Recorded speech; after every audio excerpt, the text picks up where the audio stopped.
السلام علیکم۔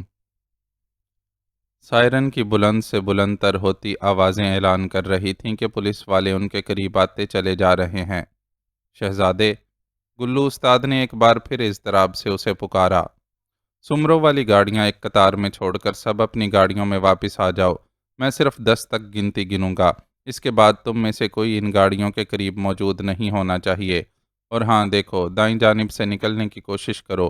میرا اندازہ ہے کہ اس طرف پولیس کا دباؤ کم ہے۔ وہ جو اس نے خاموشی کے چند پل بتائے تھے وہ ضائع نہیں کیے تھے، بلکہ آنکھیں اور کان کھولے سارا حساب کتاب کر رہا تھا۔ تم یہ مال یہیں چھوڑ جاؤ گے؟ گلو کو اندازہ ہوا کہ وہ اتنی محنت سے حاصل کیا گیا مال چھوڑ کر جانے لگا ہے تو بے چین ہو گیا۔ اس کے سوا کوئی چارہ نہیں ہے۔ میں نہ اپنے ساتھیوں کی لاشیں گروانا چاہتا ہوں اور نہ وردی والوں کی۔ اس نے اٹل لہجے میں گلو کو جواب دیا اور گنتی شروع کر دی۔ 1 2 3۔ گنتی گنتے ہوئے وہ اپنی والی گاڑی سے باہر نکل آیا اور گلو کو اشارے سے ڈرائیونگ سیٹ سنبھالنے کو کہا۔ 9 10۔ ایک تسلسل سے گنتی گنتے ہوئے جیسے ہی اس کے ہونٹوں سے 10 نکلا، گلو نے اپنے سامنے برق سی کونتے ہوئے دیکھی اور ایک کے بعد ایک قطار سے کھڑی گاڑیاں دھماکوں کے ساتھ آگ کے گولوں میں تبدیل ہونے لگیں۔ چلو، آخری گاڑی کے اڑتے ہی وہ بھاگتا ہوا اپنی گاڑی میں بیٹھا اور چلا کر گلو سے بولا۔ گلو پہلے ہی تیار تھا، فل سپیڈ میں گاڑی دوڑا دی۔ کوشش کرنا ہے کہ پولیس سے سامنا ہونے کی صورت میں انہیں جانی نقصان پہنچائے بغیر آگے بڑھ لو۔ اس نے خود سے چند ثانیے قبل روانہ ہو جانے والے ساتھیوں کو ہدایت دی۔ ٹھیک ہے جناب۔ دوسری طرف سے باری باری یقین دہانی کروائی گئی اور وہ قدرے مطمئن ہو کر عقب نما آئینے میں پیچھے کا منظر دیکھنے لگا۔ گاڑیاں قریب قریب ایک قطار میں کھڑی کی گئی تھیں اور اب ان کے جلنے کا منظر یوں دکھائی دے رہا تھا جیسے آگ کی ایک دیوار سی ہو۔ پولیس کی بیشتر گاڑیاں آگ کی دیوار کے اس پار آ کر رکنے لگی تھیں۔ اس نے 2 جیپوں کو اپنے تعاقب میں آتے ہوئے دیکھا تو ایک بار پھر دستی بموں کا استعمال کیا۔ تعاقب میں آتی جیپیں ان کا نشانہ نہیں تھیں، اس لیے بم ان تک پہنچنے سے پہلے ہی زمین پر گر کر پھٹ گئے، لیکن تعاقب میں آتی جیپوں کو اشارہ مل گیا کہ اگر اب بھی نہ رکے تو اگلی بار خود نشانہ بن جائیں گے۔ بموں کے ان دھماکوں کے دوران اس نے فائرنگ کی آوازیں بھی سنی۔ یہ آوازیں اسی سمت سے آ رہی تھیں جس سمت وہ آگے بڑھ رہے تھے، یعنی ان کے آگے جانے والے ساتھیوں نے راستہ صاف کرنا شروع کر دیا تھا۔ وہ آگے بڑھے تو 2 پولیس کی گاڑیوں کو ناکارہ حالت میں راستے میں کھڑا دیکھا۔ دونوں گاڑیاں خالی تھیں۔ یقیناً پولیس والے اپنی جان بچانے کے لیے گاڑیوں سے نکل کر ادھر ادھر بھاگ گئے تھے۔ اس نے اندھیرے میں ان کے چھپ کر حملہ کرنے کے اندیشے کے پیش نظر اپنی سیمی آٹومیٹک کلیشنکوف کھڑکی سے باہر نکالی اور ہوائی فائرنگ شروع کر دی۔ جلد وہ بخیریت اس راستے سے گزر گئے۔ آگے کے لیے وہ منصوبہ بندی کر کے آئے تھے، اس لیے واپس اپنے ٹھکانے تک پہنچنے میں زیادہ مشکل پیش نہ آئی۔ یہ تو سارا پلان ہی چوپٹ ہو گیا، ہاتھ ہی کچھ نہیں آیا تو پھر آگے کرنے کے لیے کیا بچا ہے؟ بہت دیر بعد جا کر انہیں سکون سے بیٹھنے کا موقع ملا تو گلو نے افسوس کا اظہار کیا۔ ابھی تو وہ والی بات ہے کہ جان بچی سو لاکھوں پائے۔ بازل پولیس کو بیچ میں لے آئے گا، اس بات کی مجھے ذرا امید نہیں تھی۔ پولیس والوں کی وجہ سے مجھے اپنا ہاتھ بھی ہلکا رکھنا پڑا۔ اس کے بندے مقابلے پر آتے تو سب کو اڑا کر مال ساتھ لے آتا۔ افسوس اسے بھی کم نہیں تھا۔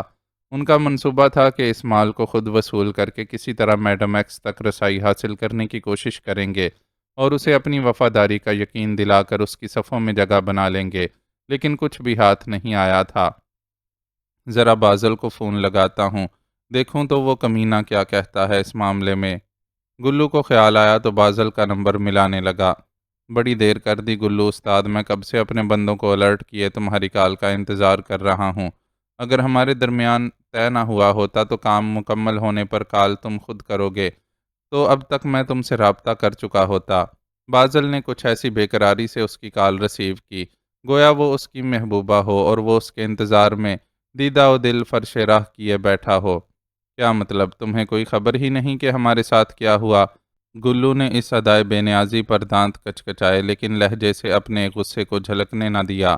کیا ہوا؟ کیا کوئی گڑبڑ ہو گئی؟ بازل کی تشویش کے اظہار پر اداکاری کا گمان بھی نہیں ہوتا تھا۔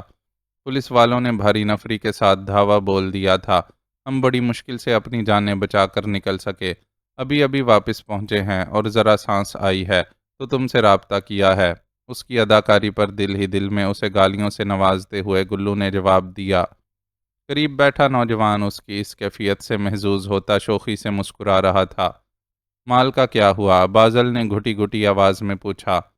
مال کو گولی مارو، ابھی تو بس ہم اپنی جانیں بچا کر لے آئے ہیں، اس بار جواب دیتے ہوئے گلو سچ مچ پرسکون تھا۔ اور لطیف سمرو، اگر زیادہ سخت جان ہو اور اچھے ہسپتال پہنچ گیا ہو تو بچ گیا ہوگا، ورنہ… گلو نے اپنا جملہ ادھورا چھوڑ دیا۔ بل شٹ، مجھے نہیں معلوم تھا کہ تمہارے ساتھ میرا پہلا کام اتنے برے انجام سے دوچار ہوگا۔ بازل کا غصہ بالآخر باہر آ گیا۔ ناکامی کا مجھے تم سے زیادہ افسوس ہے۔ ہمارا ٹھیک ٹھاک مال پانی خرچ ہوا ہے اور ہاتھ بھی کچھ نہیں آیا۔ گلو نے بھی اپنا لہجہ بگاڑا۔ تو اس میں میری تو کوئی غلطی نہیں ہے نا؟ میں نے تو پولیس کو وہاں نہیں بھجوایا تھا، کسی نہ کسی نے تو بھجوایا تھا، ورنہ یہ ممکن ہی نہیں کہ اس اتنے دور دراز کے چھوٹے سے علاقے میں پولیس کی اتنی بڑی نفری ہم پر دھاوا بول دیتی۔ وہ تو میرے شیر جی دار نکلے کہ گھیرا توڑ کر نکل آئے، ورنہ لطیف سمروں کے آدمیوں کی طرح وہاں ہماری لاشیں بھی پڑی ہوتیں۔ گلو کا لہجہ خاصا بلند تھا۔ مخبر کو اپنے آس پاس تلاش کرو، مجھ پر شک نہ کرنا، کیونکہ تمہاری ناکامی سے نقصان میرا بھی ہوا ہے۔ بازل نے اس بار اپنا لہجہ بدل لیا۔ مجھے اپنے ایک ایک بندے پر اتنا ہی اعتبار ہے جتنا اپنی ذات پر۔ مخبری اگر ہوئی ہے تو تمہاری طرف سے۔ تم اپنی اس کالی بھیڑ کو تلاش کرو، اس کے بعد ہی ہم سے بزنس کرنے کا سوچنا۔ گلو استاد نے اب بھی اپنے لہجے کو تیز رکھا اور بات کے اختتام پر لائن کاٹ دی۔ بالکل ایسا لگ رہا تھا کہ کسی پنجابی فلم کے ڈائیلاگ اردو میں سن رہا ہوں۔ وہ جو مسکراتی نظروں سے گلو کو دیکھ رہا تھا، اس کے فارغ ہوتے ہی شوخ لہجے میں بولا، کبھی کبھی بندے کو بڑکیں بھی مارنی پڑتی ہیں۔ شہزادے، تو یہ چیک کر کے اس سارے معاملے کی ابھی تک میڈیا نے کوئی خبر دی یا نہیں؟ ہلکی پھلکی خبریں آنا شروع ہوئی ہیں، آہستہ آہستہ تفصیل بھی آ جائے گی۔ پولیس اور لطیف سمرو دونوں کی ساکھ داؤ پر لگی ہے، سوچ سمجھ کر کوئی سٹوری بنائیں گے، پھر ہی خبر دیں گے۔ یہ پولیس والے تو خود بڑے تم نے خواہ ہی ان سے رعایت کی۔ پھینک دینا تھا ایک آدھ بم ان کی طرف بھی۔ پولیس والوں کے لیے ایک موٹی سی گالی استعمال کرتے ہوئے گلو نے دل جلے لہجے میں اسے مشورہ دیا۔ نہیں استاد، ہم نے ایک بار فیصلہ کر لیا ہے کہ اب ہم سے ہمارے وطن کو کوئی نقصان نہیں پہنچے گا، تو یہ طے ہے کہ اب ایسا ہی ہوگا۔ ہم صرف اپنے اعمال کے ذمہ دار ہیں، اس لیے ہمیں بس اسی پر فوکس کرنا ہے۔ اٹل لہجے میں گلو کو جواب دیتے ہوئے اس کی نگاہیں دور کسی کو دیکھ رہی تھیں، وہ جو دلربا اور دلکش تھی اور جس کے لیے اپنا آپ بہت اچھا بنانے کو دل کرتا تھا۔ صوبی آپی جیسی حسین لڑکی پورے خاندان میں تو کیا دور دور تک کوئی نہیں ہے۔ انہیں اپنے ساتھ لے کر باہر نکلیں گے تو لوگ مڑ مڑ کر آپ دونوں کو دیکھیں گے۔ علینا اسے صوبیہ سے رشتہ جوڑنے پر قائل کرنے کے لیے اپنی جانب سے بہت ٹھوس دلیل دے رہی تھی، اور کہیں گے کہ وہ جا رہا ہے پہلوئے حور میں لنگور۔ نہ بابا نہ، میں خود کو لنگور کہلوانے کا کوئی شوق نہیں رکھتا۔ اس نے فوراً کانوں کو ہاتھ لگائے۔ کوئی نہیں، اتنے ہینڈسم ہیں آپ۔ دیکھنے والوں نے چاند سورج کی جوڑی نہ کہا تو میرا نام بدل دیجئے گا۔ وہ اپنے بھائی پر دل و جان سے فدا تھی۔ یہ چاند سورج کی جوڑی والی لاجک تو بھائی مجھے سمجھ نہیں آتی۔ چاند سورج بیچارے تو کبھی اکٹھے ہی نہیں ہوتے، ایک آتا ہے تو دوسرا جاتا ہے۔ اسے علینا کو چھیڑنے میں ہمیشہ مزہ آتا تھا۔ آپ اپنے فلسفے بگھارتے رہیے گا اور ادھر صوبیہ آپی کو کوئی اور لے اڑے گا۔ اتنی حسین لڑکیوں کے لیے تو ویسے ہی رشتوں کی لائن لگی رہتی ہے۔ علینا نے اپنا منہ پھلا لیا۔ پگلی، وہ اس کی صدا پر مسکرایا اور محبت سے اس کا رخسار تھپتھپانے کے لیے اپنا ہاتھ آگے بڑھایا۔ یہ بڑا ہوا ہاتھ فضا میں تیر کر رہ گیا تو اسے زور کا جھٹکا لگا اور ادراک ہوا کہ ایک بار پھر بچھڑے ہوئے گھر والوں کی یاد نے زور مارا تھا، اور یادوں کا یہ ریلا اتنا شدید تھا کہ وہ اپنے تصور کو حقیقت سمجھ بیٹھا تھا۔ مجھے ہمت دے میرے مالک کہ میں یہ بار اٹھا سکوں۔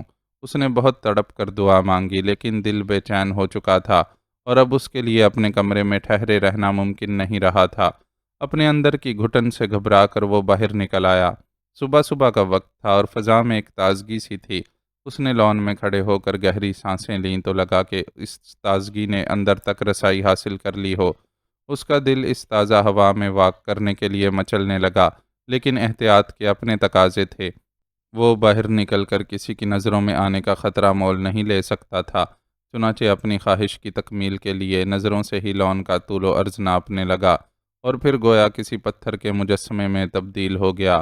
دائیں جانب سجل ایک پیڑ کے تنے سے کمر ٹکائے خیالوں میں غلطاں کھڑی انگلیوں کے درمیان پھنسی تسبیح کے دانے گھما رہی تھی۔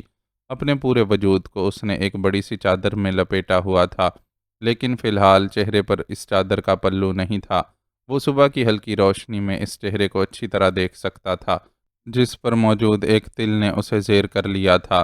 بے خودی نے اسے احترام بھلا دیا اور اپنی عادت اور فطرت کے برخلاف بنا پلکیں جھپکائے اسے تکتا چلا گیا۔ غیر ارادی طور پر وہ اس کا صوبیہ سے تقابل کرنے لگا اور بہت ایمانداری سے خود کو یہ فیصلہ سنایا کہ صوبیہ کے حسن جہاں سوز کے آگے وہ کچھ نہیں ہے، لیکن یہ بھی سچ ہے کہ جو وہ ہے وہ کوئی اور نہیں ہے، کہ دل جس چہرے پر رک جائے وہ خود بخود دنیا کا حسین ترین چہرہ بن جاتا ہے۔ ماں بے خودی کے یہ لمحات جانے کتنا طول پکڑتے کہ اعظم کی چیخ نے سحر توڑ ڈالا۔ آواز کے تعاقب میں نظریں دوڑانے پر وہ اسے ایک بڑے سے گملے کے قریب کھڑا روتا ہوا دکھائی دیا۔ وہ اس کی طرف بڑھتا اس سے قبل ہی سجل اس تک پہنچ چکی تھی۔ کیا ہوا میری جان، چوٹ لگی ہے؟ بےتابی سے بولتی وہ اس کے جسم کو ٹٹول رہی تھی، لیکن کہیں کوئی سراغ نہیں تھا اور اعظم بدستور خوف اور تکلیف کی ملی جلی کیفیت میں روئے جا رہا تھا۔ اس کی ناک چیک کریں، مجھے لگتا ہے اس نے اپنے نتنے میں کچھ پھنسا لیا ہے۔ معاذ جو ان دونوں کے پیچھے آ کھڑا ہوا تھا، اس نے نوٹ کر لیا کہ اعظم روتے ہوئے بار بار اپنی ناک میں انگلی ڈال رہا ہے۔ یا میرے خدا، سجل گھبرا گئی اور اس کی ناک چیک کرنے کی کوشش کرنے لگی، لیکن ایک طرف اعظم مچل رہا تھا تو دوسری طرف خود اس کے اپنے ہاتھ پیر پھول چکے تھے، اس لیے اس کوشش کا کوئی نتیجہ نہیں نکل رہا تھا۔ میں دیکھتا ہوں، معاذ بولتا ہوا اس کے قریب گھٹنوں کے بل بیٹھ گیا اور موبائل کی ٹارچ کا استعمال کرتے ہوئے اعظم کی ناک کا جائزہ لیا۔ اندر کوئی گول سا پتھر پھنسا ہوا ہے جو کافی آگے تک چلا گیا ہے۔ اب کیا ہوگا، کیسے نکلے گا یہ پتھر؟ وہ پریشانی میں روتے ہوئے اعظم کی ناک پر انگلی کا دباؤ ڈالنے لگی۔ پلیز نہیں، پتھر کے مزید اوپر چڑھ جانے کے ڈر سے اس نے گھبرا کر بے ساختہ سجل کا ہاتھ تھام کر اسے روکا۔ اس کی اس حرکت سے سجل کو گویا کرنٹ لگ گیا۔ اس نے تیزی سے اپنا ہاتھ کھینچا اور اسی لمحے اسے اپنے کھلے ہوئے چہرے کا احساس ہوا تو جلدی سے چہرے کو چادر کے پلو سے ڈھانپ لیا۔ سوری، معاذ نے شرمندگی سے معذرت کی، لیکن وہ اس کی معذرت پر توجہ دینے کی بجائے بے تحاشا روتے ہوئے بچے کو سنبھالنے کی کوشش کر رہی تھی۔ اسے ہسپتال لے جانا پڑے گا، آپ 1 منٹ رکیں، میں جیکی سے چابی لے کر آتا ہوں۔ ایک معصوم بچہ تکلیف سے بلبلا رہا تھا، ایسے میں اسے کہاں یاد رہتا کہ گھر سے باہر قدم رکھنے میں خود ان لوگوں کی اپنی جان خطرے میں پڑ سکتی ہے۔ بچے کو لے کر باہر آ جاؤ یار، میری گاڑی بالکل ریڈی ہے، میں لے چلتا ہوں تم لوگوں کو ہسپتال۔ ابھی وہ اندر گیا نہیں تھا کہ بیرونی گیٹ کے اوپر سے سر نکال کر جاروں نے جھانکا اور پیشکش کی۔ اس وقت انکار کا سوال ہی پیدا نہیں ہوتا تھا۔ اس نے اعظم کو گود میں اٹھایا اور گیٹ کی طرف بھاگا۔ سجل بھی اس کے پیچھے تھی۔ کیا بات ہے، کیا ہوا ہے، اور تم لوگ اتنی صبح صبح کہاں جا رہے ہو؟ شاید رونے کی آواز اندر گئی تھی، جسے سن کر سونیا باہر نکل آئی تھی۔ اعظم نے اپنی ناک میں کچھ پھنسا لیا ہے، ہم اسے لے کر ہسپتال جا رہے ہیں۔ وہ اسے عجلت میں جواب دے کر سجل کے ساتھ باہر نکل گیا۔ معاملہ ایسا تھا کہ سونیا اسے یوں باہر جانے پر ٹوک نہیں سکی۔ آپ فکر نہ کریں سجل، ہسپتال میں ڈاکٹر 2 منٹ میں یہ مسئلہ حل کر دیں گے۔ وہاں تو ہر روز ایسے کیسز آتے ہی رہتے ہیں۔ وہ جاروں کے ساتھ اگلی نشست پر بیٹھا تھا، لیکن پچھلی نشست پر بیٹھی سجل کی کیفیت سے خوب واقف تھا، اس لیے اسے تسلی دینے کی اپنی سی کوشش کر رہا تھا۔ یہ بالکل ٹھیک کہہ رہا ہے بہن جی، مجھے ہی دیکھ لیں۔ میری ماں بتاتی تھی کہ بچپن میں کم سے کم 5-6 بار میں نے ناک، کان اور حلق میں کچھ نہ کچھ پھنسا کر اس کی جان سولی پر لٹکا دی، لیکن دیکھیں آج آپ کے سامنے ہٹا کٹا اور ٹھیک ٹھاک بیٹھا ہوا ہوں۔ جاروں نے بھی گفتگو میں اپنا حصہ ڈالا۔ ضرورت سے کچھ زیادہ ہی ہٹے کٹے بیٹھے ہو، معاذ نے اسے چھیڑا۔ جواب میں اس نے حسب عادت اپنا زلزلہ بپا کر دینے والا کہا لگایا۔ ویسے یہ جو جناب کے لمبے کان ہیں، انہوں نے تو ہماری زندگیوں سے پرائیویسی ہی ختم کر دی ہے۔ اب بندہ اپنے گھر میں بیٹھ کر کچھ کہہ بھی نہیں سکتا۔ اس نے جاروں سے شکوہ کیا۔ ارے نہیں یار، ایسی بھی کوئی بات نہیں ہے، میں تو کسی کام سے باہر نکلا تھا تو بچے کے رونے کی آواز اور تم لوگوں کی گفتگو کانوں میں پڑ گئی، ورنہ عام طور پر میں دور سے لوگوں کی گفتگو صرف اسی وقت سن پاتا ہوں جب پوری طرح فوکس کروں۔ تم خود سوچو کہ اگر میں یوں ہی ہر وقت لوگوں کی باتیں سنتا رہوں تو میری اپنی زندگی عذاب ہو جائے گی، میں تو سو بھی نہیں سکوں گا۔ جارو کا جواب غور طلب تھا۔ واقعی اسے خیال نہیں آیا تھا کہ جارو کی غیر معمولی سماعت جس پر وہ شک و حیرت کا شکار تھا اس کے لیے مصیبت بھی بن سکتی تھی۔ یقین جانو کہ میری یہ غیر معمولی سماعت بچپن میں میرے لیے اتنا بڑا مسئلہ بن گئی تھی کہ میں پاگل پن کے قریب جا پہنچا تھا۔ وہ تو میرے ایک ڈاکٹر انکل نے میرا مسئلہ سمجھا اور مجھے اس بات کی مشق کروائی کہ کیسے اپنے ارد گرد کی آوازوں کو نظر انداز کرنا ہے۔ مجھے کم سے کم 2 سال لگے تھے یہ سب سیکھنے میں، لیکن اس کے بعد میری زندگی آسان ہو گئی۔ اب میری یہ صلاحیت میرے کنٹرول میں ہے اور میں اس سے کام لے کر اپنے وطن کے لیے جو کچھ کر سکتا ہوں وہ کر رہا ہوں۔ سنجیدگی سے جواب دیتے ہوئے جارو نے گاڑی ایک ہسپتال کی پارکنگ میں داخل کی۔ گاڑی رکتے ہی معاذ تیزی سے باہر نکلا اور پچھلی طرف کا دروازہ کھولا۔ لائیں اسے مجھے دے دیں۔ اس نے سجل کی گود سے اعظم کو جھپٹ لیا اور اسے اپنی باہوں میں سنبھالے تیزی سے اندر کی طرف بھاگا۔ بچہ روتے روتے نڈھال ہو چکا تھا اور اب محض سسکیاں ہی بھر رہا تھا۔ ایمرجنسی میں اسے ہاتھوں ہاتھ لیا گیا۔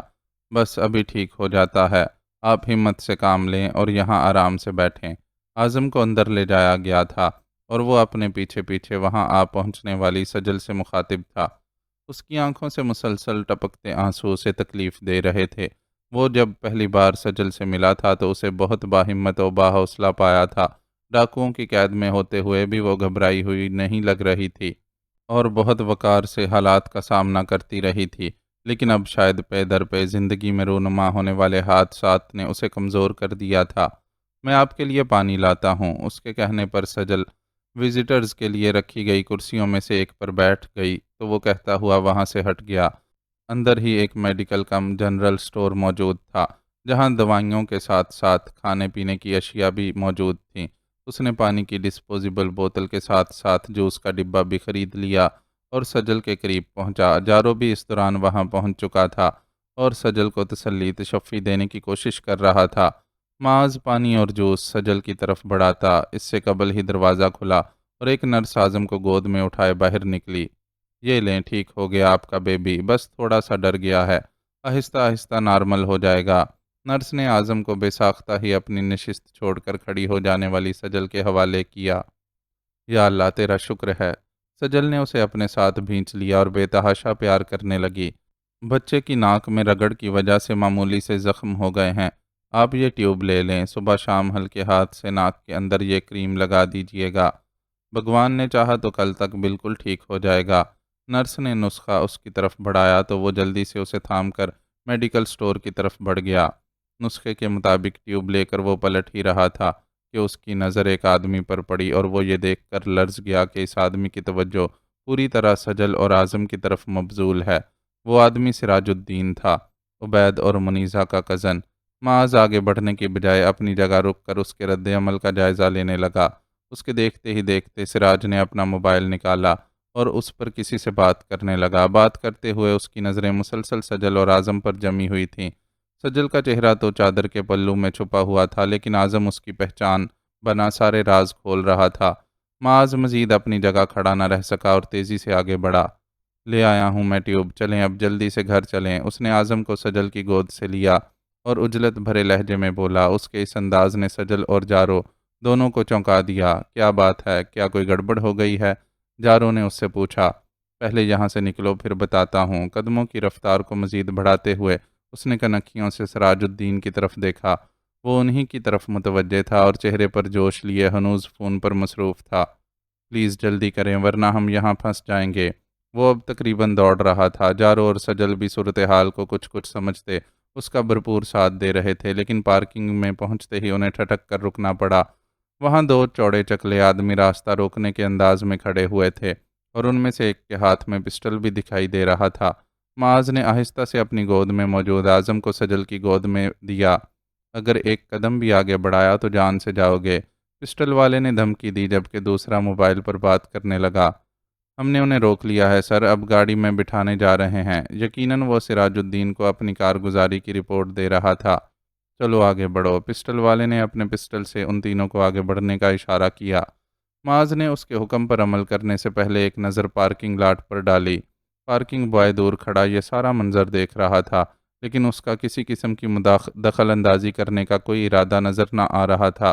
یقینی طور پر شہر میں نواب بدر الدین کے خاندان کا اثر و رسوخ تھا اور خاندان کے افراد کو جانا جاتا تھا، اس لیے کسی کی جرت نہیں تھی کہ سراج الدین کے گارڈز کی کارروائی میں دخل اندازی کرے۔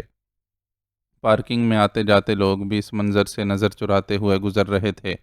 سنا نہیں آگے بڑھو، حکم کی تعمیل میں تاخیر ہوئی تو پسٹل والا چلایا۔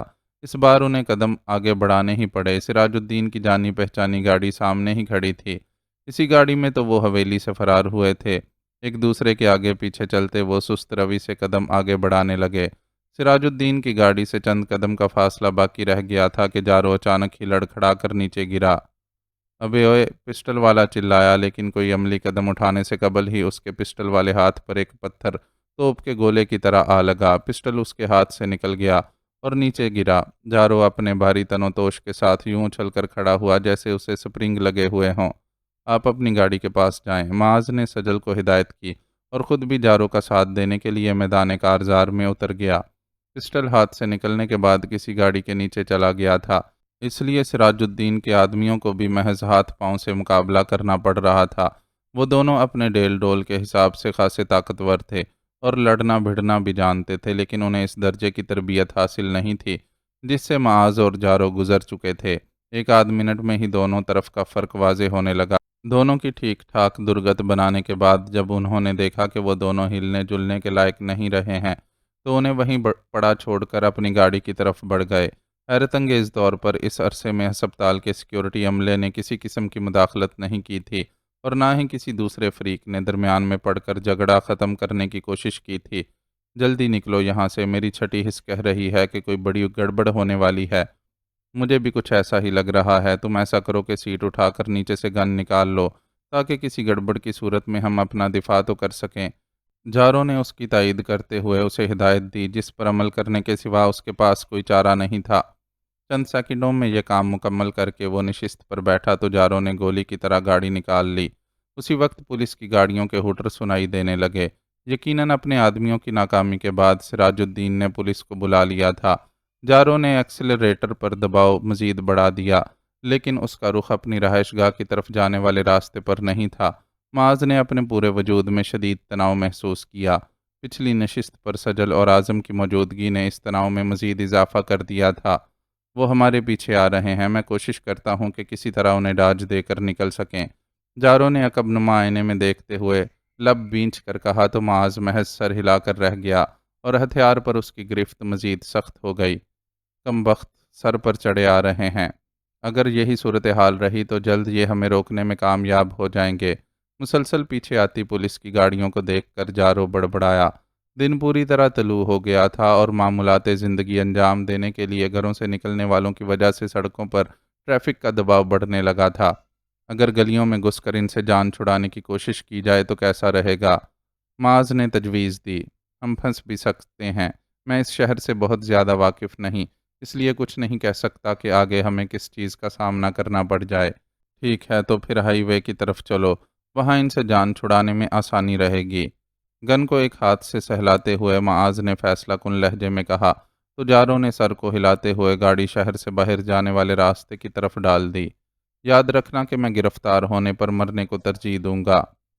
میرا بھی کچھ ایسا ہی معاملہ ہے، تمہارے ساتھ تو ہو سکتا ہے یہ پھر بھی کچھ رعایت کر دیں، لیکن مجھے تو دیکھتے ہی الٹا لٹکا دیں گے۔ میں ان کی قید سے فرار ہوا ہوں، میرے لیے تو کسی رعایت کا سوال ہی پیدا نہیں ہوتا۔ جارو نے تیز لہجے میں اسے جواب دیا۔ پچھلی نشست پر سجل اعظم کو اپنے سینے میں بینچے لب بستہ بیٹھی ہوئی تھی۔ ہوا کی طرح اڑتی گاڑی، خونہ شام بلاؤں کی طرح تعاقب میں آتی پولیس کی گاڑیاں اور ان کے چنگاڑتے ہوئے ہوٹر کسی مضبوط اعصاب کے مرد کے لیے بھی امتحان بن سکتے تھے، جبکہ وہ تو ایک عام سی گھریلو لڑکی تھی جس نے زندگی کا بیشتر حصہ بہت محفوظ و مامون ماحول میں تعیشات کے ساتھ گزارا تھا۔ اگر مجھے کچھ ہو جائے تو سجل اور اس کے بچے کو محفوظ مقام تک پہنچانے کی ذمہ داری تمہاری ہوگی۔ سمجھو ان دونوں کی حفاظت کا وعدہ لے کر میں تم سے اس رات کے احسان کا بدلہ مانگ رہا ہوں جب میں نے تمہیں راہ کی قید سے آزاد کروایا تھا۔ محبت انسان سے کچھ بھی کروا لیتی ہے، وہ بھی احسان کا بدلہ مانگ رہا تھا۔ سب ٹھیک ہو جائے گا دوست، اس وقت ہم سب ایک ہی کشتی کے سوار ہیں، پار لگے تو سب ہی پار لگیں گے ورنہ سب ڈوب جائیں گے۔ جارو نے سنجیدگی سے اسے جواب دیتے ہوئے پولیس کی گاڑیوں کو دیکھا۔ کوشش کے باوجود وہ درمیانی فاصلہ مزید بڑھانے میں کامیاب نہیں ہو پا رہا تھا، بلکہ یوں لگ رہا تھا کہ یہ فاصلہ کچھ کم ہو گیا ہے۔ پچھلی نشست پر بیٹھی سجل نے بھی یہ ساری گفتگو سنی تھی اور دم بخود رہ گئی تھی۔ معاذ کی دلی کیفیت اس سے چھپی ہوئی نہیں تھی، لیکن جذبے کی اس شدت کا اندازہ نہیں تھا۔ موت تعاقب میں تھی اور اسے اپنے بجائے اس کی فکر تھی۔ اس لمحے وقت کی نزاکت کے باوجود اسے شکیل سمرو یاد آیا۔ لطیف سمرو کا وہ عیاش بیٹا بھی اسے چاہنے کا دعوے دار تھا، لیکن اس کی چاہت میں ہوس کے سوا کچھ نہ رکھا تھا۔ اسے نہ اس کی عزت کی فکر تھی نہ زندگی کی، وہ بس اس کے بدن کے حصول کا خواہش مند تھا۔ تبھی تو ڈاکوؤں کی مدد سے اسے اور معظم کو اغوا کروا کر ایک طرف مالی فائدہ حاصل کرنے کی کوشش کی تھی، تو دوسری طرف اسے بھی حاصل کرنا چاہتا تھا۔ ان مشکل حالات سے انہیں نکالنے کے لیے معاذ نے بے مثال قربانی دی تھی اور خود کو بچانے کی بجائے اسے اور معظم کو بچایا تھا۔ وہ آج بھی ویسا ہی تھا، قربانی دینے والا اور خود سے بڑھ کر اس کی پرواہ کرنے والا۔ اس کے لیے بہت کچھ کرنے کے باوجود اس نے اس سے کبھی کچھ طلب نہیں کیا تھا، یہاں تک کہ کبھی نظر بھر کر اس کی طرف دیکھا بھی نہیں تھا۔ خیالات کے اس ہجوم میں گری وہ گاڑی کو لگنے والے جھٹکے کے باعث ہڑبڑا کر چونکی۔ گاڑی کے بری طرح لہرانے کے باعث اسے اپنا توازن برقرار رکھنے کے لیے بھی بے حد کوشش کرنی پڑی تھی۔ لیٹ جائیں، سیٹ پر لیٹ جائیں، وہ فائرنگ کر رہے ہیں، معاذ نے چیختے ہوئے اس سے کہا، تو وہ اعظم سمیت سیٹ پر لیٹ گئی۔ اسی اثنا میں گاڑی کی باڈی پر مزید 2 فائر آ کر لگے۔ شاید پولیس والے ٹائروں کو نشانہ بنانے کی کوشش کر رہے تھے اور ان کی اس کوشش کو ناکام بنانے کے لیے جارو مسلسل گاڑی کو لہرا رہا تھا۔ گاڑی کے لہرانے کی وجہ سے سجل کے لیے خود کو اور اعظم کو سیٹ پر جمائے رکھنا مشکل ہو رہا تھا۔ اس ساری صورتحال سے گھبرا کر اعظم نے بری طرح رونا شروع کر دیا۔ خود سجل کا دل بھی بے طرح دھڑک رہا تھا، لیکن وہ کسی نہ کسی طرح خود پر قابو پانے کی کوشش کر رہی تھی۔ اعظم کو اس نے مضبوطی سے خود سے چمٹا رکھا تھا اور پوری کوشش کر رہی تھی کہ خود کو اور اسے گرنے نہ دے۔ اب مزید برداشت نہیں کیا جا سکتا، مجھے انہیں جواب دینا ہوگا۔ پانی کو سر سے اونچا جاتے دیکھ کر معاذ سے برداشت نہیں ہوا اور جس طرح سیٹ پر جھک کر بیٹھا ہوا تھا اسی طرح جھکے جھکے اپنی جانب کا دروازہ کھولا۔ کیا کر رہے ہو؟ سنبھل کے، اپنے لہیم شہیم وجود کو ممکنہ حد تک جھکا کر ڈرائیونگ کرنے والا جارو پریشانی سے چلایا، لیکن معاذ اب کسی کی سننے کے موڈ میں نہیں تھا۔ دیکھتے ہی دیکھتے اس نے پیچھے آتی گاڑیوں پر ایک برسٹ مارا، وہاں سے بھی جوابی کارروائی ہوئی، لیکن اتنا فرق ضرور پڑا تھا کہ وہ جو سر پر چڑھے چلے آ رہے تھے ذرا سنبھل گئے اور رفتار کم کر کے درمیانی فاصلہ بڑھا لیا۔ فاصلہ بڑھنے کے باوجود دونوں فریقین کے درمیان فائرنگ کا تبادلہ جاری رہا، لیکن کسی کو بھی نقصان نہیں پہنچا۔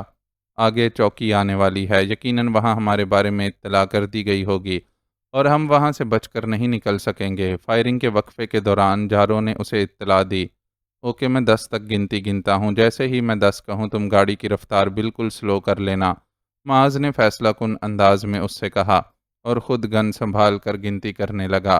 اس دوران پیچھے سے ایک بار پھر گولیاں برسائی گئیں، لیکن اس نے جواب نہیں دیا۔ اس کی طرف سے خاموشی پر پیچھے والوں کا حوصلہ بڑھا اور انہوں نے اپنی گاڑیوں کی رفتار بڑھا دی۔ ادھر جیسے ہی اس کے ہونٹوں سے دس نکلا، جارو نے بھی رفتار کم کر دی۔ فاصلہ کم ہونے کے ساتھ ساتھ جسم کو توازن قائم کرنے کا موقع ملا تو معاذ نے سانس روک کر اپنا ایک نپا تلا فائر کیا۔ آگے دوڑتی پولیس کی گاڑی کا ٹائر برسٹ ہوا اور تیز رفتاری کے باعث ڈرائیور کے لیے اس پر قابو پانا ممکن نہیں رہا۔ گاڑی بری طرح لہرائی اور پھر گول گھوم گئی۔ پیچھے اسی کی رفتار سے آتی دوسری گاڑی کا ڈرائیور بر وقت بریک نہ لگا سکا اور گاڑی آگے والی گاڑی میں گھس گئی۔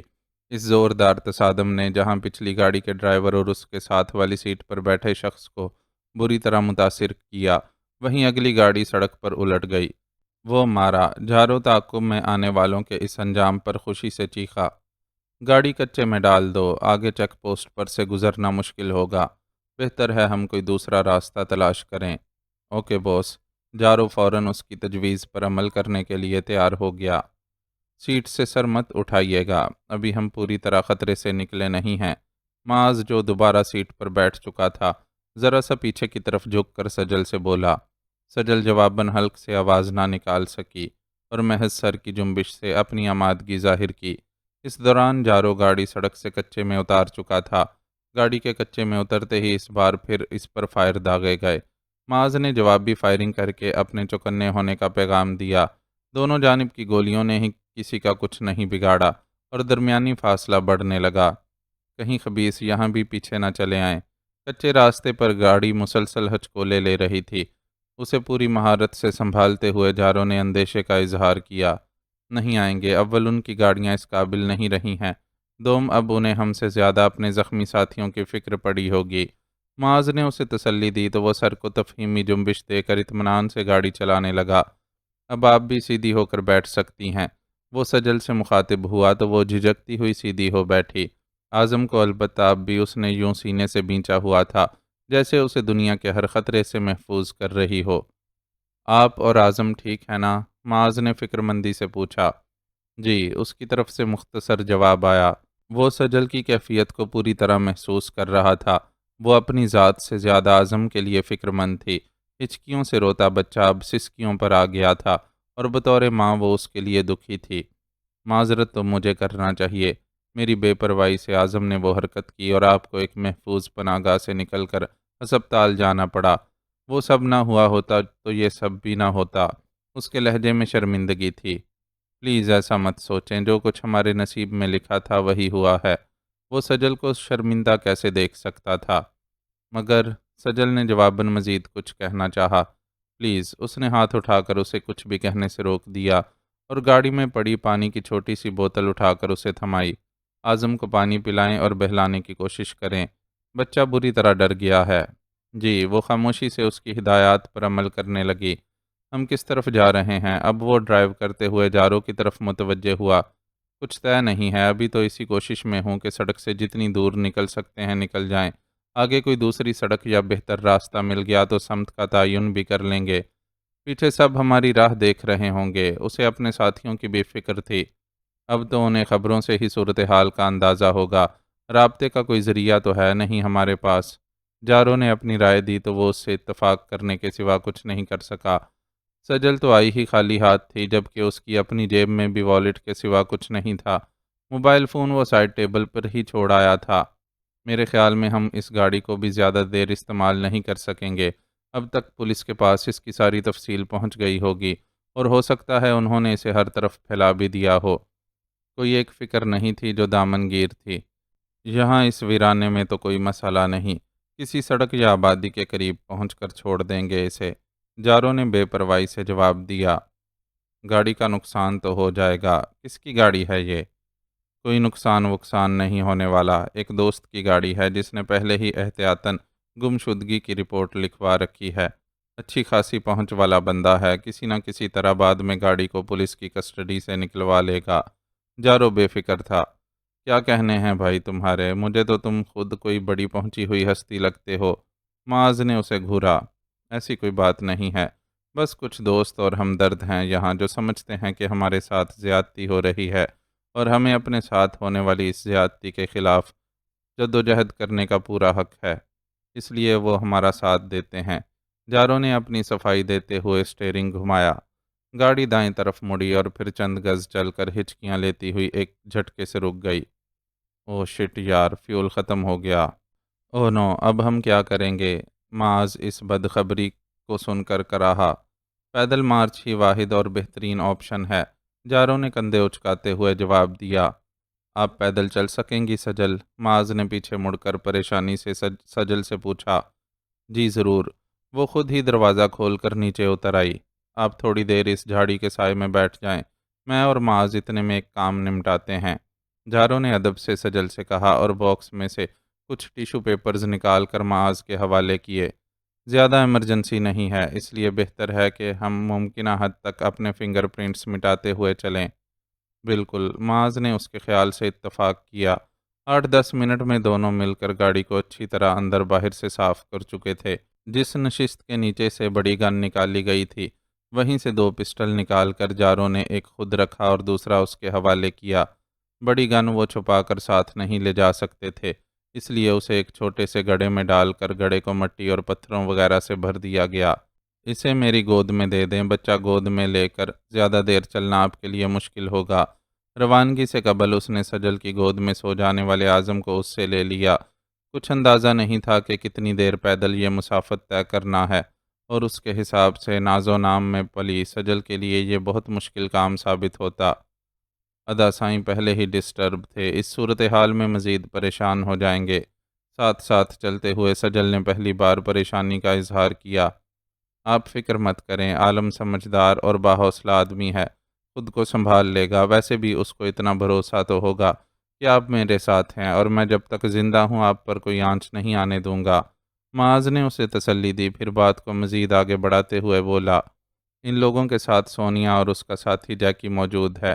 وہ بہت تجربہ کار اور نڈر لوگ ہیں، وہ اس ساری صورتحال کو بہت اچھی طرح ہینڈل کر لیں گے۔ اللہ کرے ہم سب اس مشکل میں سے بآسانی نکل جائیں۔ سجل نے صدقے دل سے دعا کی۔ آمین، وہ بے ساختگی سے بولا۔ اس کے بعد ان کے درمیان خاموشی چھا گئی۔ موسم اگرچہ زیادہ سخت نہیں تھا، لیکن وہ سب بھوکے پیاسے گھر سے نکلے تھے، اور اس بات کو بھی اچھا خاصا وقت گزر چکا تھا، اس لیے آہستہ آہستہ ان فطری ضروریات نے اپنا احساس دلانا شروع کر دیا۔ خصوصاً مسلسل پیدل چلنے کی وجہ سے پیاس شدت اختیار کرنے لگی تھی۔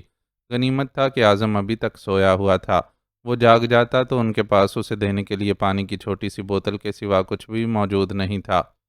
اتنی دیر ہو گئی ہے یار، ہم پتہ نہیں کس سمت نکل کھڑے ہوئے ہیں کہ ابھی تک آبادی کے کوئی آثار ہی نہیں دکھائی دے رہے۔ اعظم کے جاگ کر بھوک پیاس کے باعث رونے کا سوچ کر ہی اسے وحشت ہونے لگی، تو اپنی رفتار تھوڑی سی بڑھا کر چند قدم آگے جاتے جارو سے جا ملا۔ میرا خیال ہے ہم آبادی سے زیادہ دور نہیں ہیں۔ وہ اوپر اڑتے ہوئے جنگلی کبوتر دیکھو، یہ عام طور پر آبادیوں کے آس پاس ہی رہتے ہیں تاکہ خوراک آسانی سے ملتی رہے۔ جارو نے انگلی سے اشارہ کیا تو اس نے بھی ان کبوتروں کو دیکھا اور جارو کی بات میں وزن محسوس کیا۔ وہ اب تک جس علاقے میں چلتے رہے تھے وہاں تو چند جنگلی پودوں اور جھاڑیوں کے علاوہ کچھ بھی نہیں تھا۔ تمہارا اندازہ ٹھیک ہے، اس نے جارو کی تائید کرنا چاہی، لیکن اس نے یکدم ہاتھ اٹھا کر اسے بولنے سے روک دیا اور خود رک کر ایک کان کو ہاتھ کی اوٹ میں لے لیے اس انداز میں کھڑا ہو گیا جیسے کان لگا کر کچھ سننے کی کوشش کر رہا ہو۔ تیز تیز چلو، ہمیں جلد از جلد یہاں سے نکلنا ہے۔ کیا ہوا؟ معاذ اس کے لہجے پر پریشان ہو گیا۔ مجھے پولیس کی گاڑیوں کے سائرن سنائی دے رہے ہیں، لگتا ہے ہمارے لیے سرچ آپریشن شروع ہو گیا ہے۔ اس نے ایک تشویشناک خبر سنائی جسے قریب آ پہنچنے والی سجل نے بھی سن لیا۔ اب وہ بھوک پیاس سب بھول کر پوری رفتار سے چلنا شروع ہو چکے تھے۔ جیسے جیسے آگے بڑھتے جا رہے تھے آبادی کے آثار بھی نظر آنے لگے تھے۔ موبائل ٹاور، بجلی کا کھمبا، آسمان پر اڑتی ایک عدد پتنگ، سب کی سب نشانیاں بتا رہی تھیں کہ وہ آبادی کے قریب ہیں۔ ابھی وہ باقاعدہ آبادی میں نہیں پہنچے تھے کہ الجھے ہوئے بالوں والے ایک آدمی پر نظر پڑی۔ میلے سے کپڑوں میں ملبوس وہ شخص سگریٹ کے سوٹے لگاتا جھومتا ہوا اسی طرف چلا آ رہا تھا۔ اس نے بھی انہیں دیکھ لیا اور منہ کھول کر اپنی حیرت کا اظہار کیا۔ کون ہو جی آپ لوگ؟ اگرچہ ان کے اپنے حلیے بھی خاصے ابتر ہو چکے تھے اور ہاتھ پاؤں دھول مٹی میں اٹ گئے تھے، لیکن وہ لباس وغیرہ سے اندازہ لگا چکا تھا کہ وہ لوگ کم از کم اس کی قبیل سے تعلق نہیں رکھتے تھے، اس لیے اپنی جانب سے ذرا مہذب انداز میں ان سے مخاطب ہوا۔ مسافر ہیں، گاڑی کے ساتھ حادثہ پیش آ گیا تھا جس کی وجہ سے وہ کچے میں اتر گئی اور ہم مدد کی تلاش میں بھٹکتے ادھر آ نکلے۔ تم بتاؤ تم کون ہو؟ کیا کسی قریب کی آبادی سے آئے ہو؟ جھارو نے اس کے سوال کا جواب دینے کے ساتھ ساتھ اس پر سوالات داغ دیے۔ میں ہاشو ہوں، ادھر پاس ہی میں ہماری بستی ہے، آپ آؤ میرے ساتھ اور تھوڑا آرام کر لو، پھر میں کسی مکینک کو ڈھونڈ کر لاتا ہوں آپ کی گاڑی کے لیے۔ وہ پیشکش نہ کرتا تو وہ جن حالات میں گھرے ہوئے تھے خود اس سے مدد طلب کرنے پر مجبور ہو جاتے۔ تھینک یو ہاشو، تم اس سمے ہمارے لیے فرشتہ بن کر آئے ہو۔ جارو نے فوراً اس کی پیشکش قبول کر لی۔ بس میرے پیچھے پیچھے چلے آؤ آپ، اس نے خوش دلی سے بولتے ہوئے سگریٹ کا ایک زوردار کش لگایا اور جس سمت سے آ رہا تھا اسی سمت پلٹ کر چلنا شروع ہو گیا۔ مجھے تو یہ کوئی نشئی لگ رہا ہے، تم نے محسوس نہیں کیا کہ اس کی آنکھیں سرخ ہو رہی ہیں اور جو سگریٹ پی رہا ہے اس کی بھی بہت عجیب گندی سی بو ہے۔ معاذ نے جھارو کے ساتھ ساتھ چلتے ہوئے آگے جاتے ہاشو کے بارے میں دھیمی آواز میں شکوک و شبہات کا اظہار کیا۔ محسوس کرنے کی کیا بات ہے؟ مجھے 100% یقین ہے کہ یہ شخص عادی نشے باز ہے اور یہی بات ہمارے حق میں جاتی ہے۔ جارو کا اطمینان قابل دید تھا۔ یہ کیا کہہ رہے ہو؟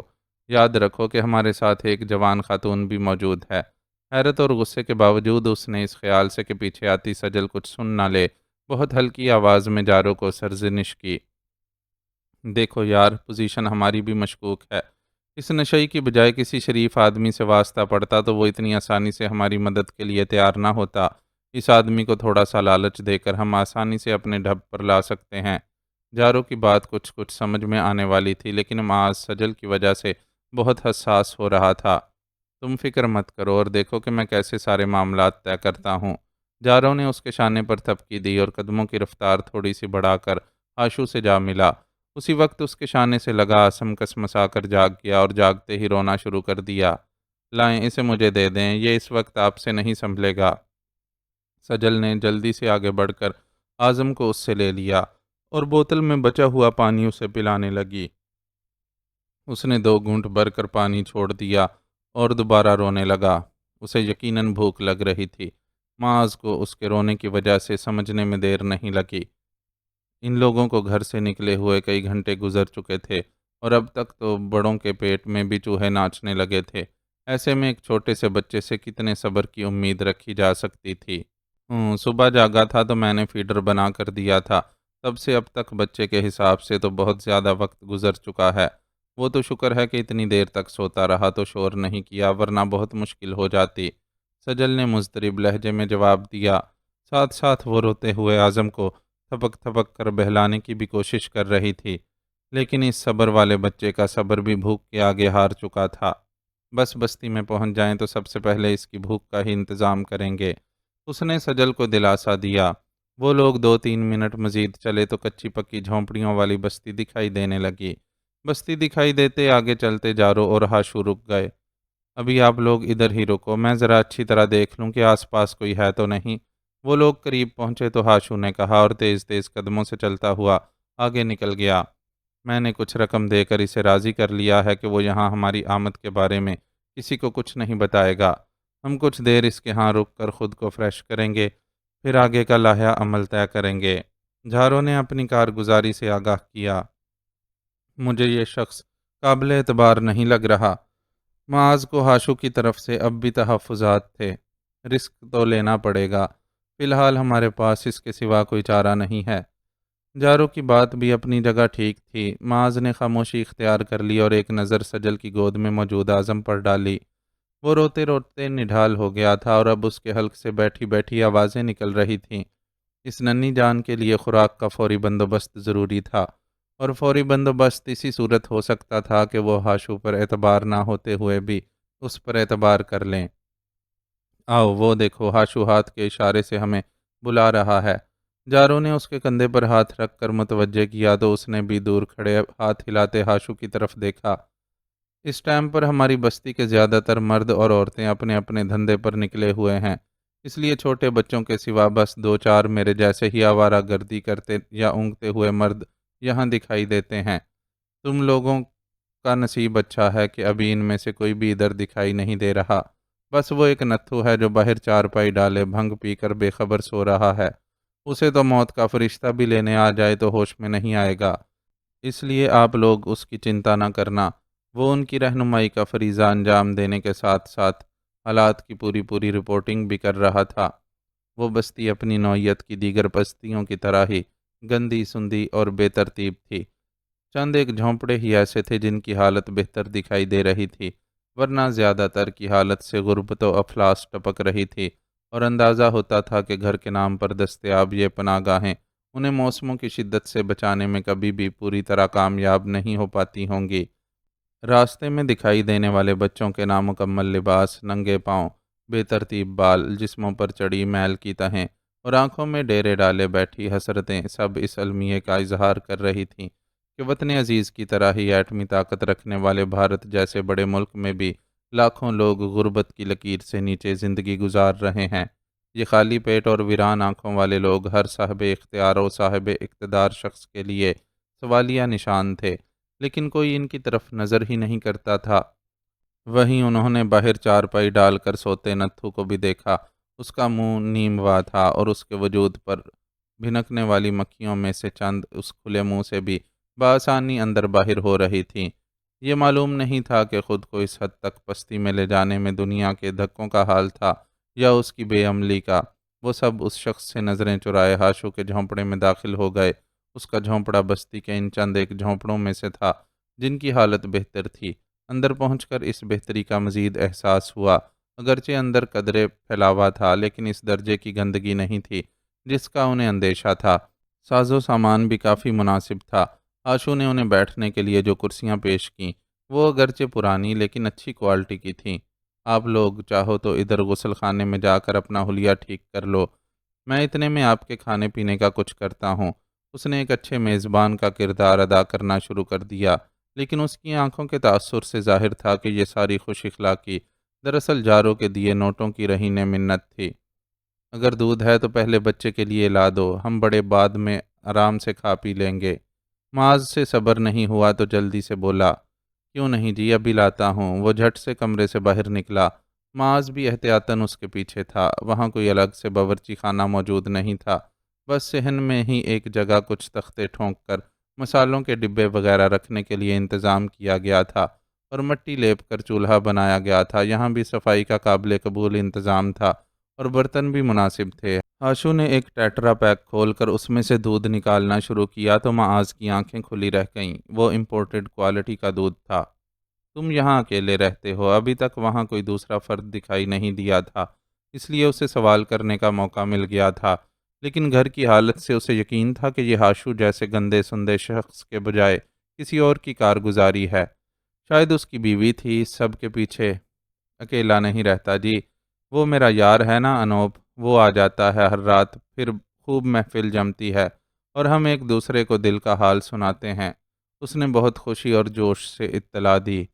او اچھا، میں سمجھا تمہاری بیوی ہوگی جس نے سب سنبھالا ہوا ہے۔ انوپ کو بھی بیوی ہی سمجھو جی۔ دودھ کو ایک کپ میں انڈیلتے ہوئے آشو عجیب سے انداز میں ہنسا، پھر اپنی ہی بات کا اثر زائل کرنے کے لیے بولا، بڑا سگڑ لڑکا ہے انوپ، یہاں سب کچھ اسی نے سنبھالا ہوا ہے۔ ابھی تھوڑی دیر میں کام پر سے آتا ہے تو آپ سے ملواتا ہوں۔ کہاں کام کرتا ہے وہ؟ اس نے ہاشو کے ہاتھ سے دودھ کا کپ لیتے ہوئے سرسری لہجے میں پوچھا۔ مترا صاحب کے بنگلے پر۔ آشو کے جواب نے خود بخود بہت سے سوالات کے جواب دے دیے۔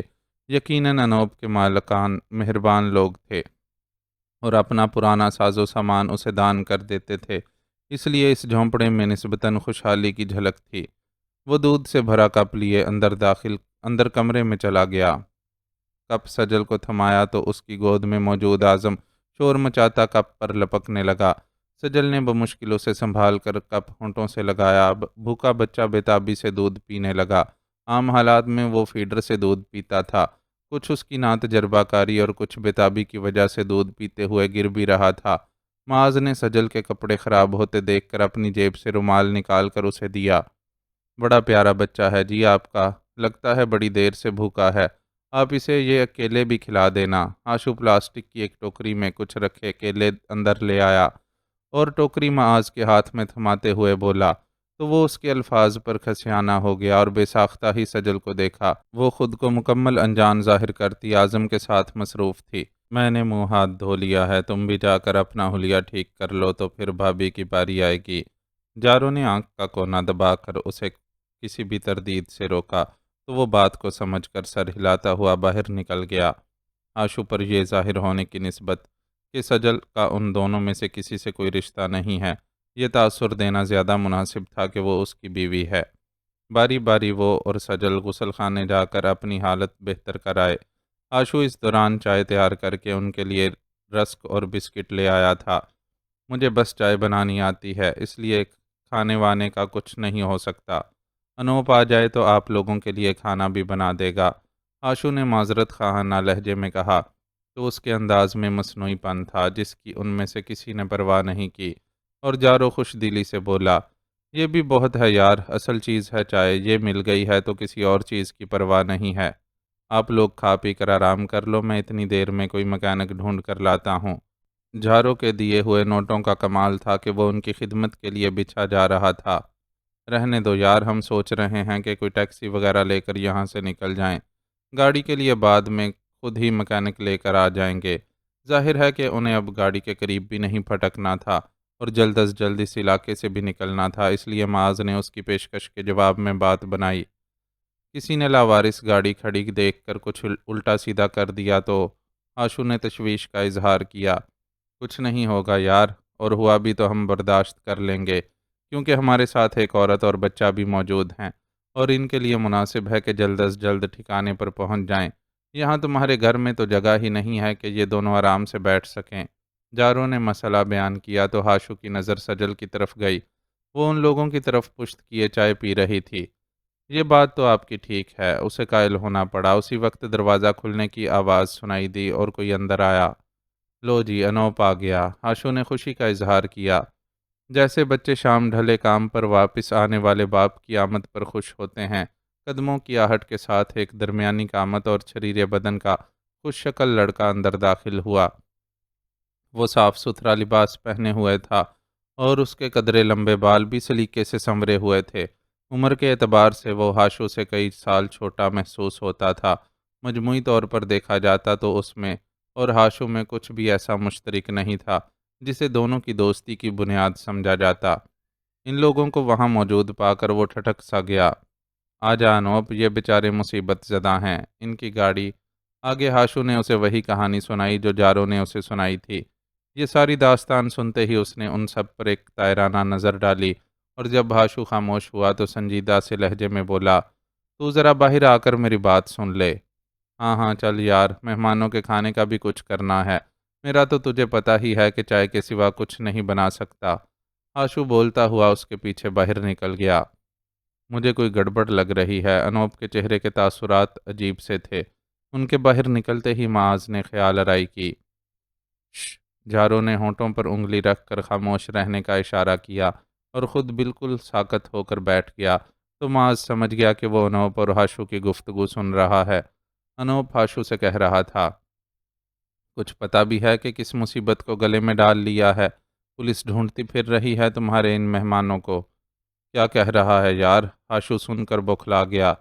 ٹھیک کہہ رہا ہوں، یہ دیکھو ہر طرف ان کی فوٹوز دکھا رہے ہیں نیوز میں کہ یہ آتنکوادی ہیں۔ ادھر ہسپتال میں کسی نے پہچان کر پولیس کو انفارم کیا تھا، لیکن یہ وہاں سے نکل بھاگے۔ بعد میں ان کے اور پولیس کے درمیان مقابلہ بھی ہوا، جس میں یہ پولیس کی گاڑیاں الٹا کر بھاگ نکلے۔ ادھر کچے میں پولیس کو ان کی گاڑی کھڑی ملی ہے اور وہ آس پاس کے علاقے میں ناکہ لگائے انہیں ڈھونڈتی پھر رہی ہے۔ انوپ اسے ایک ایک حقیقت سے آگاہ کر رہا تھا۔ ہائے میرے رب، اب کیا ہوگا؟ پولیس کو پتہ چل گیا کہ ہم نے ان آتنکوادیوں کو اپنے پاس پناہ دی ہوئی ہے تو ہمیں بھی ان کے ساتھ گرفتار کر لے گی، پھر باقی کا سارا جیون جیل میں چکی کاٹتے ہوئے گزارنا۔ انوپ کا لہجہ کٹیلا تھا۔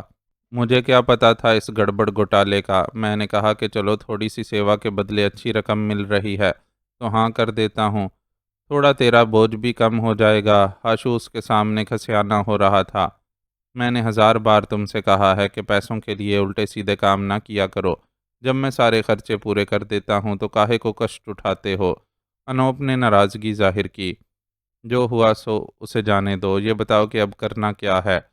آشو کا انداز منانے والا تھا۔